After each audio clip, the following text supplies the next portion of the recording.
malencontreusement pour eux, il y a une vidéo, en tout cas il y a un voisin qui filmait, et on a vu, la réalité c'est que le policier a bel et bien tiré et tué le jeune Naël. C'est ça le drame. C'est pour ça que les banlieues se sont un peu révoltées. C'est pas qu'une question, c'est pas une interpellation comme une autre. C'est que c'est un petit scandale aussi. Karim Bouazizi, moi je ne rentrerai jamais dans le jeu qui consiste à dire parce qu'un jeune a été tué de manière lamentable, on va piller des magasins. C'est pas une réponse. Je veux dire, une démarche citoyenne, c'est de manifester, c'est de demander que justice soit faite, c'est de demander que la police soit républicaine et pas raciste. Ça, c'est une démarche que j'entends. Et encore une fois, je connais bien ce corps. Il y a des brebis galeuses dans tous les métiers, quels que soient les métiers. Et des brebis galeuses, il y en a dans le monde entier, dans des corporations.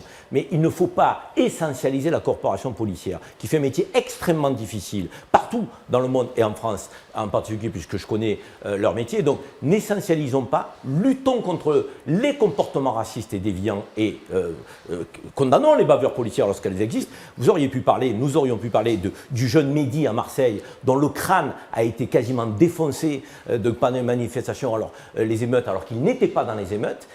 Et il y a un avocat aujourd'hui qui se bat pour que Mehdi soit réhabilité aussi en matière de justice.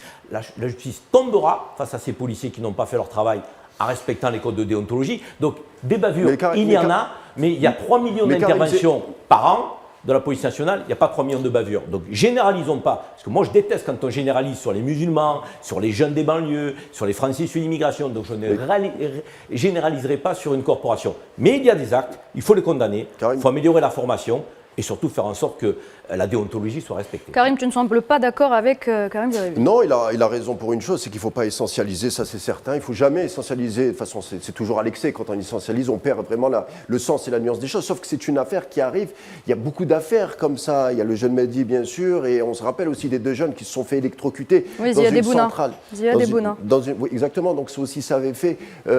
Ziad Bouna. Exactement, ça avait mis en colère un peu la banlieue, mais ce qui inquiète, c'est qu'il n'y a pas de sanction, puisque le policier a été libéré. C'est ça ça pose question, en tout cas, ça pose débat. Karim, je pense qu'il ne faut pas instruire en erreur ceux qui nous écoutent. La corporation policière en France, c'est la plus sanctionnée de toute l'administration française. Des mises à pied, des condamnations, c'est la plus sanctionnée. Rien n'est parfait. Rien n'est parfait.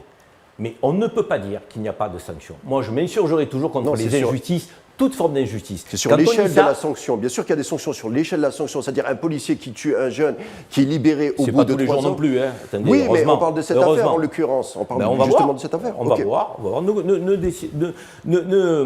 Ne commentons pas une décision de justice avant qu'elle soit tombée. Vous l'avez dit très justement dans votre propos, parce que vous êtes un vrai journaliste, le policier a été libéré, mais la justice va suivre son chemin et il y aura un procès et une condamnation derrière. Oui, c'est donc une affaire à suivre. Et il y a la mère du jeune garçon, du jeune Naël, qui appelle à manifester ce dimanche justement. Elle dit que c'est injuste, etc. On peut très bien se mettre à la place de la maman du jeune garçon. Vous ne pensez pas que ça pourrait déraper ces manifestations s'il y en a ? Non, moi on comprend la maman, vous perdez un enfant de 17 ans, excusez-moi, mais c'est la pire des choses qui puisse arriver à un parent.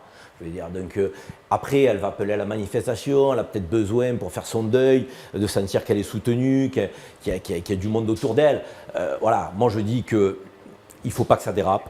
Lorsqu'il y a des émeutes et lorsqu'il y a des dérapages, ça ne sert pas la mémoire du petit Naël, comme la mémoire des victimes. Donc il faut avoir un comportement digne, même dans la douleur, même face à l'adversité.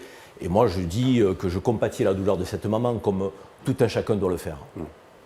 Karim, un dernier mot ? Il y a un autre aspect, c'est une affaire qui a aussi un écho international, puisque l'ONU a condamné aussi ce type de... Donc ça aussi, on se rend compte que depuis les Gilets jaunes, que les instances internationales regardent du côté de la France et notent qu'il y a quand même pas des dysfonctionnements, n'exagérons pas, mais en tout cas des problèmes peut-être avec le rapport entre la police et une certaine catégorie de la population française. C'est arrivé à plusieurs fois. C'est vrai que c'est peut-être ça arrive 1 fois par an, 2 fois, voire plus, mais en tout cas ça commence à être problématique.